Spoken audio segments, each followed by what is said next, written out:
بھائی کا سوال ہے کہ ہمارے خاندان میں چوڑیاں پہننا جو ہے سہاگ کی نشانی ہے، لہٰذا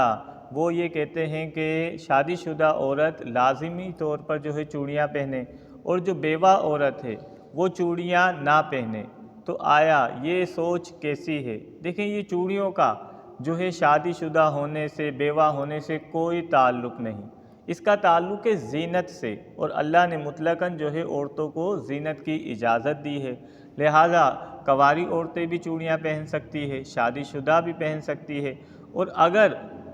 بیوہ عورت ہے اور اس کی عدت مکمل ہو چکی ہے تو وہ اب چوڑیاں پہن سکتی ہے۔ یعنی ان چوڑیوں کا تعلق اس سے نہیں ہے کہ شادی شدہ ہو تو چوڑیاں پہنے، بلکہ بیوہ عورت بھی چوڑیاں پہن سکتی ہے، اس میں کوئی مذائقہ نہیں۔ اور بھائی کا ضمناً سوال یہ بھی تھا کہ اب خواتین آپس میں گلے ملتی ہے اور بوس و کنار کرتی ہے، یعنی ہاتھ بھی ملاتی ہے اور گلے بھی ملتی ہے، اور بسا اوقات ایک دوسرے کے گالوں کو بھی چومتی ہے، تو یہ کیا کرنا کیسا ہے؟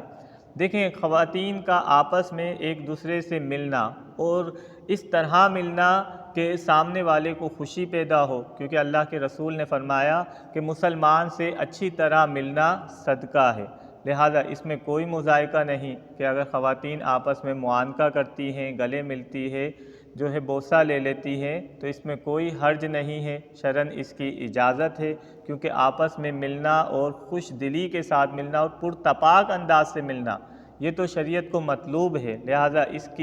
اس میں کوئی حرج نہیں ہے، آپس میں اس طرح سے ملاقات کی جا سکتی ہے۔